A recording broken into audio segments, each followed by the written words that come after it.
Hello students, welcome back to capsule maths. और आज हम लोग रिलेशन चैप्टर के लेक्चर 3 को स्टार्ट करेंगे, जिससे बेटा हम लोग जितना भी हमने अभी थोड़ा बहुत कॉन्सेप्ट समझा है रिलेशन पे, उस पे कुछ प्रॉब्लम्स प्रैक्टिस करके देखते हैं कि हमारी अंडरस्टैंडिंग बेटा कहाँ तक डेवलप हुई है। तो चलिए आइए स्टार्ट करते हैं।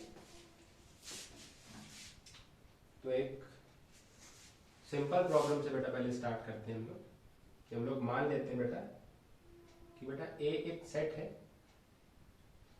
ना। Let A be a set of all triangles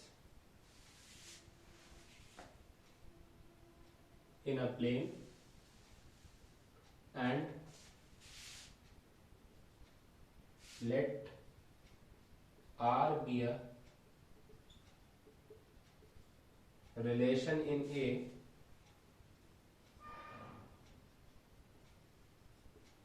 defined by R is equal to delta 1 comma delta 2 such that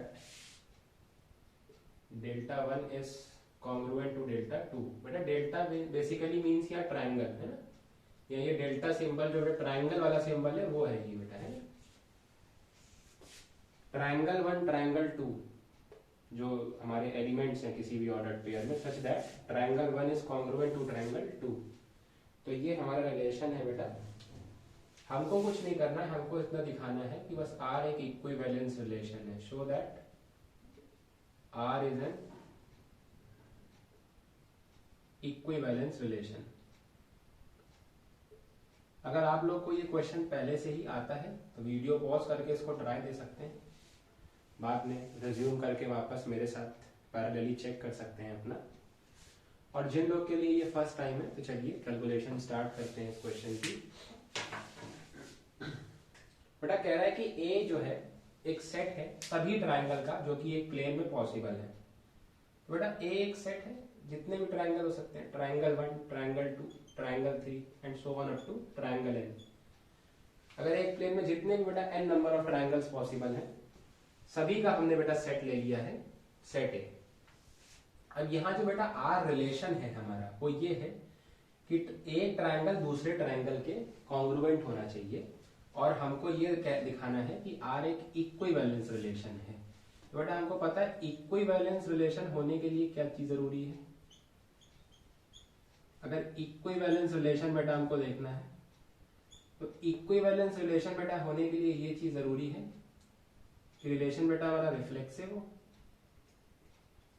symmetric हो और ट्रांजिटिव हो। तो अगर हमको इस रिलेशन को सिमेट्रिक प्रूव करना है तो बेटा बहुत आसानी से दिख रहा है कि R इज रिफ्लेक्सिव। R तो बेटा रिफ्लेक्सिव है। क्यों बेटा? क्योंकि हर ट्राइंगल बेटा आपस में तो कॉन्ग्रुएंट हो गई ना। आई होप सो ये चीज आपको समझ में आ गई होगी, जो मैंने पिछली वीडियो में एग्जांपल दिया था कि हर ट्राइंगल अपने आप में तो कॉन्ग्रुएंट हो गई होगा। तो ये रिलेशन रिफ्लेक्सिव तो बेटा है।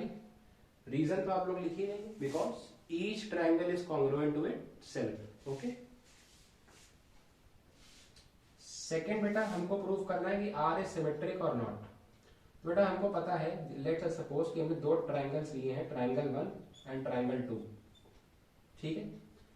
अगर ट्राइंगल 1 बेटा ट्राइंगल 2 के कॉन्ग्रुएंट है तो बेटा इसका मतलब ये भी तो है कि ट्राइंगल 2 ट्राइंगल 1 के कॉन्ग्रुएंट होगा। ऑब्वियस ही बात है ना। अगर 1 2 के कॉन्ग्रुएंट है तो 2 भी 1 के कॉन्ग्रुएंट होगा। तो यहां हम लोग देख पा रहे हैं ना, ए आर बी अगर ट्रू है बेटा तो बी आर ए भी ट्रू आ रहा है। ए आर बी और B R A simultaneously true आ रहा है। That means R is symmetric बेटा। और थर्ड बेटा हमको इसको ट्रांजिटिव प्रूफ करना है। तो ट्रांजिटिव के लिए बेटा हम लोग 3 ट्राइंगल्स ले लेते हैं, क्योंकि ट्रांजिटिव बेटा रिलेशन तभी प्रूव होता है जब हम लोग 3 एंटिटीज लेते हैं। तो आप जरा बताइए कि अगर ट्राइंगल 1 बेटा ट्राइंगल 2 के कॉन्ग्रुएंट है और ट्राइंगल 2 बेटा ट्राइंगल 3 के कॉन्ग्रुएंट है, तो बहुत कॉमन सेंस की बात है, हर कोई बता देगा कि बेटा ट्राइंगल 1 ट्राइंगल 2 के कॉन्ग्रुएंट है और ट्राइंगल 2 ट्राइंगल 3 के कॉन्ग्रुएंट है, तो ऑटोमेटिकली बेटा ट्राइंगल 1 ट्राइंगल 3 का कॉन्ग्रुएंट हो जाएगा, उसमें तो कोई दिक्कत की बात ही नहीं। दिस इंप्लाइज बेटा कि triangle 1 is congruent to triangle 3। बेटा ये वही चीज है ना कि अगर ए आर बी ट्रू है, बी आर सी ट्रू है, तो यहां से ये इंप्लाई कर सकते हैं हम लोग कि ए आर सी भी ट्रू आ रहा है, कोई गलती उसमें नहीं है। तो जो बेटा ये हमारा रिलेशन आर है, R is what, transitive. R बेटा हमारा रिलेशन ट्रांजिटिव हो गया है। तो अगर बेटा आर हमारा रिफ्लेक्सिव भी है, सिमेट्रिक भी है और ट्रांजिटिव भी है, दैट मीन्स आर हमारा एक इक्विवेलेंस रिलेशन है, जो कि हमने प्रूव कर दिया है। आप इसको देख सकते हैं।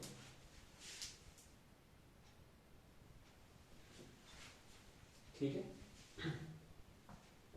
बेटा, अगर क्वेश्चन थोड़ा सा अगर कट गया हो तो मैं एक बार रिपीट कर दे रहा हूं कि बेटा ए जो है वो सेट ऑफ ऑल ट्रायंगल्स है इन अ प्लेन, है ना, ये लिखा है let A be the set of all triangles in a plane. Okay, note down कर सकते हैं आप लोग।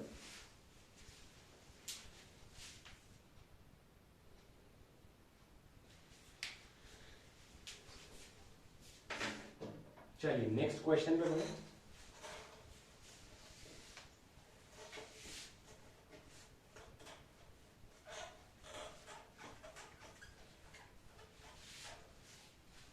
बेटा एक और प्रॉब्लम देखते हैं।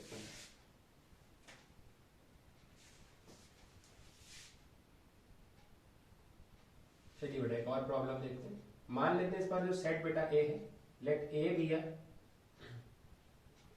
Set of all lines in X Y plane, है बेटा, जो अपना एक्स वाई प्लेन होता है उसमें जितनी भी लाइंस पॉसिबल हैं उन सभी का सेट हमने इस बार ए सेट मान रखा है। और जो इस बार बेटा हमारा आर रिलेशन जो है, and R is a relation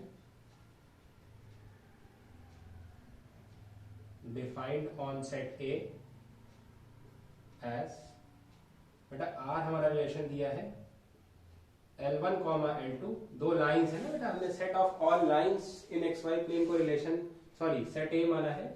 तो जो रिलेशन आर बेटा है हमारा वो लाइंस के लिए मैं एस्टैब्लिश कर रहा हूँ L1, L2 such that L1 is parallel to L2। मतलब बेटा आर एक ऐसा रिलेशन है जो बता रहा है कि कोई भी दो लाइंस इस सेट में जो अवेलेबल है वो एक दूसरे के पैरेलल होनी चाहिए। चलिए हाँ भाई, करना हमको वही है, show that R is an equivalence relation। तो आई होप कि पिछले क्वेश्चन को सॉल्व करने के बाद अब आप लोग में कॉन्फिडेंस बिल्डअप हो रहा होगा और आप लोग इसको सॉल्व कर सकते हैं अब। तो अगर जो लोग ट्राई लेना चाहते हैं वीडियो को पॉज करके बिल्कुल इसको ट्राई दें।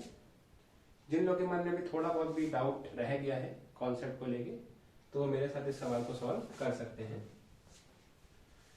तो समझते हैं बेटा, इक्विवेलेंस प्रूफ करने के लिए बेटा वही तीन चीजें हमें इस रिलेशन को बेटा रिफ्लेक्सिव, सिमेट्रिक और ट्रांजिटिव तीनों चीजें प्रूफ करनी पड़ेंगी। तो पहले रिफ्लेक्सिव से चालू करते हैं बेटा हम लोग।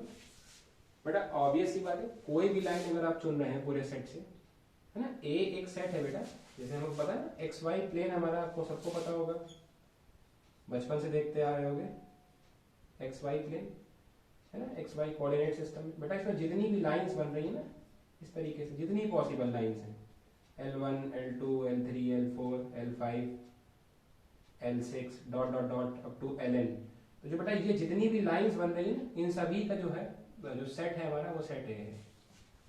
तो हमको यहाँ ये दिखाना है कि अगर L1 एक लाइन है हमारी,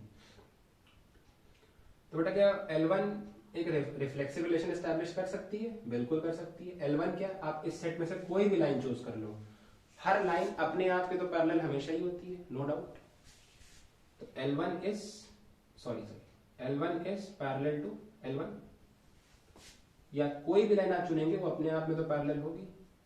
तो R इज रिफ्लेक्सिव बेटा, R इज रिफ्लेक्सिव। सेकेंड बेटा हमारे पास ये आता है, सेकेंड हमारे पास सिमेट्रिसिटी वाला आता है, सिमेट्रिक प्रूफ करना है। बेटा अगर दो लाइन हम चूज कर लें L1, L2, और अगर हमको पता है कि L1 L2 के पैरेलल है, तो ऑब्वियस ही बात है बेटा L2 भी L1 के पैरेलल होगी, नो डाउट। अगर L1 L2 के पैरेलल है तो नो डाउट बेटा L2 भी L1 के पैरेलल होगी। मतलब अगर A R B relation establish हो रहा है तो इसका मतलब ये इंप्लाई हो रहा है ना कि बी आर ए भी ट्रू है। तो बेटा आर क्या हो गया, आर एक सिमेट्रिक रिलेशन भी हो गया। थर्ड पे आते हैं बेटा ट्रांजिटिव रिलेशन की तरफ। तो उसमें हम लोग 3 लाइंस चूज कर लेते हैं, L1 L2 और L3 बेटा। अब ऑब्वियस सी बात है, चेक कर लेते हैं। अगर L1 बेटा L2 के पैरेलल है और L2 बेटा L3 के पैरेलल है तो ऑब्वियस सी बात है ना, इससे यही इंप्लीकेशन निकलता है कि L1 भी L3 के पैरेलल होगी। L1 L2 के पैरेलल है, L2 L3 के पैरेलल है, तो L1 भी L3 के पैरेलल होगी बेटा। तो अगर A R B स्टैब्लिश हो रहा है, B R C स्टैब्लिश हो रहा है, तो उससे इंप्लीकेशन निकल रहा है कि A R C भी स्टैब्लिश हो रहा है और वो रिलेशन ट्रू है। तो R इज ट्रांजिटिव। तो बेटा R रिलेशन को हमने रिफ्लेक्सिव, सिमेट्रिक और ट्रांजिटिव तीनों प्रूव कर दिया, मतलब कि वो इक्विवेलेंस रिलेशन हमारा हो गया। इजी था, बिल्कुल था, नोट कर सकते हैं।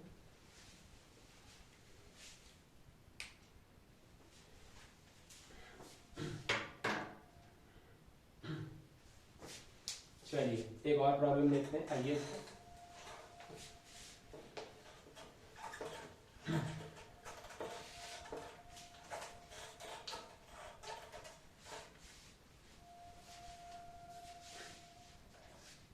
थोड़ा सा बढ़ते हैं, हल्का सा लेवल आगे करते हैं बेटा।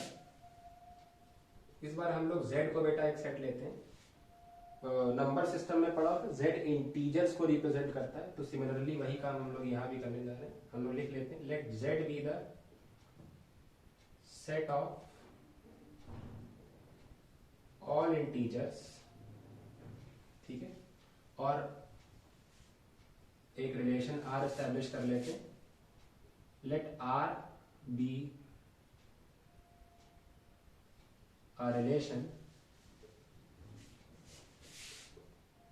in set Z given as R is equal to A comma B such that A minus B is even। कोई बहुत कठिन क्वेश्चन नहीं है ना। प्रूव यही कर रहा है बेटा हमको कि show that R is an equivalence relation। R एक equivalence relation बेटा है। तो Z बेटा सभी इंटीजर्स का एक सेट है और R बेटा एक रिलेशन है जो कि दिया है कि A माइनस बी, मतलब दो इंटीजर्स का डिफरेंस हमेशा इवन आना चाहिए। तो हमको ये दिखाना है कि R एक इक्विवेलेंस रिलेशन है। अब मेरे को लगने लगा है कि आप लोग इस सवाल को अटेम्प्ट कर सकते हो, क्योंकि 2 सवाल से आपको कॉन्सेप्ट क्लियर हो चुका होगा। तो मैं सभी से अनुरोध करूंगा कि एक बार वीडियो को पॉज करें और इस सवाल को ट्राई लेने की कोशिश करें। चलिए ट्राई किया, आई होप सो बहुत लोग का आंसर आ भी चुका होगा, प्रूव हो गया होगा। तो हम लोग स्टार्ट करते हैं इसको बेटा। सेम चीज इक्विवेलेंस प्रूव करने के लिए रिफ्लेक्टिव, सिमेट्रिक एंड ट्रांजिटिव। सबसे पहले रिफ्लेक्सिव से चालू करते हैं बेटा। जीरो कैसा नंबर होता है? जीरो बेटा इवन नंबर, आप सबको पता होगा, अगर किसी को नहीं पता हो। जीरो बेटा एक इवन नंबर है, अगर किसी को ना पता हो इनके। जीरो बेटा हमारा इवन नंबर है, ठीक है ना। तो आप कोई भी एक नंबर ए चुन रहे हो उसमें, भाई Z हमारा सेट है सभी इंटीजर्स का, मतलब माइनस इन्फिनिटी से लेकर बेटा 0 से लेकर प्लस इन्फिनिटी तक जितने भी इंटीजर्स आते हैं सभी का सेट है हमारा Z। बेटा इसमें से कोई भी अगर आप एक इंटीजर चुन लो, लेट से A चुन लिया, बेटा बताइए A माइनस ए क्या 0 होगा? A माइनस बी इवन होना चाहिए, ये रिलेशन है। तो हमने A माइनस ए करके देख लिया, उसी एलिमेंट का उसी से रिलेशन फाइंड कर लिया। A माइनस ए किया, 0 आ रहा है। 0 बेटा क्या है? इवन, मतलब रिफ्लेक्सिव तो है। अब बात आती है सिमेट्रिक होने में, तो सिमेट्रिसिटी भी देख लेते हैं बेटा। अगर A माइनस बी अपने पास इवन है तो ये बताइए B माइनस ए भी इवन होगा? पता है भाई कि अगर a माइनस बी इवन है तो क्या b माइनस ए भी इवन होगा। बहुत सारा तरीका है, दो इंटीजर्स उठाइए, एग्जांपल को ट्राई करके देख लीजिए। मान लीजिए दो इंटीजर उठाए हमने 6 और 8, ये 6 और 4। अगर आप 6 माइनस 4 करेंगे तो आंसर क्या आ रहा है 2, और 4 माइनस 6 करेंगे तो आंसर क्या आएगा बेटा -2। क्या -2 एक इवन इंटीजर है? क्या -2 बेटा एक इवन इंटीजर है? बताएं। बिल्कुल है ना, -2 तो इवन इंटीजर है ना बेटा। तो बिल्कुल सही बात है, ये जो रिलेशन है ये सिमेट्रिक भी है। अब आ जाते हैं ट्रांजिटिव होने पे। तो ट्रांजिटिविटी का मतलब यहां पे क्या होगा कि बेटा a माइनस बी अगर इवन है, b माइनस सी इवन है, देन a माइनस सी भी इवन आना चाहिए, तभी ये रिलेशन ट्रांजिटिव प्रूव होगा। तो ऑब्वियस सी बात है, ये भी आप लोगों को क्लियर होगा। दो नंबर्स का difference even, next to remaining numbers का डिफरेंस इवन, तो पहले और आखिरी वाले का भी जो डिफरेंस है बेटा वो इवन ही आएगा। एग्जांपल है ना, समझने में कठिनाई, तुरंत एग्जांपल उठाएं, देखिए जरा। 3 नंबर चुन लेते हैं, 2 4 6। बेटा 2 माइनस 4, या ऐसे देख लेते हैं इसको, ये ए बी सी इस तरीके से। बेटा a minus B 6 minus 4 2 even number, b minus C मतलब 4 माइनस 2 2 इवन नंबर। बेटा a minus B even, b minus A भी इवन, तो अगर a माइनस सी करेंगे तो अभी इवन ही आ रहा है, नो प्रॉब्लम। रिलेशन ट्रांजिटिव भी है, सिमेट्रिक भी है और रिफ्लेक्सिव भी है। तो रिलेशन R जो है बेटा ये इक्विवेलेंस रिलेशन बन गया। तो I hope so in example से आपको कॉन्सेप्ट तो समझ आ गया होगा। बाकी अभी एक हम लोग इंडिविजुअल लेक्चर पूरा करेंगे जिसमें हम लोग और प्रॉब्लम्स इस पर प्रैक्टिस करेंगे। तब तक के लिए आप अच्छे से पढ़ाई करें, कॉन्सेप्ट्स को अच्छे से समझें, और अगर वीडियो अच्छी लग रही हो तो प्लीज़ इसको लाइक कर दें और शेयर कर दें। Thank you.